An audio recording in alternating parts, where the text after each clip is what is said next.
Serviteur de Dieu ou homme de Dieu, s'il te plaît, je t'en prie, pour l'amour du Seigneur, n'ose pas faire la politique pour défier les méchants. Erreur grave. Car ses conséquences néfastes sont très dangereuses. Et elles sont compatibles à tout genre de personnes, chrétiennes ou païennes. Contente-toi de cette identité spirituelle ou sacerdotale que tu as pour te réjouir ici-bas. N'entre pas dans la politique, car la politique, elle est 100% païenne. Ton rôle est de pouvoir implorer la faveur de Dieu sur la nation et qu'elle contacte ou qu'elle connecte tout le monde, que ce soit les païens, que ce soit les chrétiens. Et ce n'est que ta prière, par ton alliance avec le Saint-Esprit, qui pourra changer les méchants. Parce qu'il est écrit que la prière du juste a une grande efficacité. Qu'est-ce que tu vas aller chercher dans la politique? Ce sont les païens qui peuvent décider d'eux-mêmes, sans pourtant que tu leur sollicites, à pouvoir t'élire une autorité nationale. Combien même l'Éternel avait choisi David pour être roi d'Israël, mais ça ne l'avait pas empêché ou dérangé à continuer à conserver ou à garder son serviteur Samuel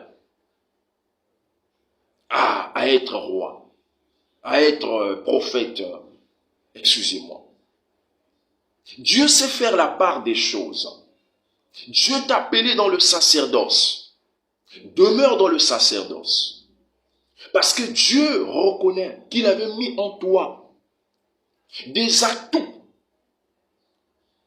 qui peuvent être à mesure de ramener les brebis égarées sur son chemin, afin de leur entraîner vers le chemin qui mène vers le royaume des cieux. Alors lorsque tu te lances dans la politique, qu'est-ce que ces brebis égarées, qu'est-ce que l'Église corps du Christ pourra mieux retenir? Est-ce les enseignements de la politique? Est-ce les enseignements de la divinité de Dieu? Non. Contente-toi de ton identité sacerdotale. Et c'est la meilleure richesse que tu as. Ne va pas faire la politique pour défier les méchants. Le méchant est appelé à devenir juste un jour comme Paul, mais par les prières des hommes justes. Parce que ce sont les forts, donc les hommes justes, qui peuvent lutter à ce que les hommes faibles ou les hommes injustes, par la grâce de Dieu, à changer et à devenir comme eux. Reviens en toi. Maîtrise-toi. N'ose pas pousser aux hommes réfléchis intellectuels à pouvoir se poser une question de savoir. C'est pas parce que tu es en train de remarquer que ton ministère est en train de présenter des signes qui ne mentent pas, que tu n'es pas appelé par Dieu, que tu n'es pas élu par Dieu, et que tu es en train de tendre à l'échec de ton ministère ou de ta mission. Tu n'as qu'une seule mission, qui est l'unique et la meilleure.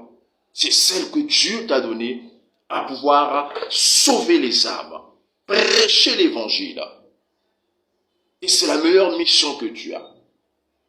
Laisse aux hommes d'une manière générale, pour ne pas parler des païens, à continuer à faire cette lutte, cette bousculade de la politique pour des raisons que eux-mêmes connaissent.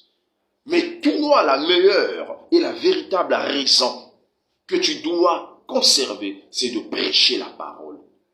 Prêche la parole. Prêche la parole. Ne va pas t'exposer aux conséquences de la politique. Par exemple, le poison, le déshonneur, le manquement de respect auprès de ceux qui ne seront pas d'accord avec toi parce qu'ils sont d'accord avec l'autre. La véritable politique que toi, tu dois faire et que tu dois continuer à faire, c'est de prêcher l'évangile. Parce que païen ou chrétien, tout celui qui est créé à la ressemblance de Dieu a le droit de pouvoir obéir à l'instruction divine.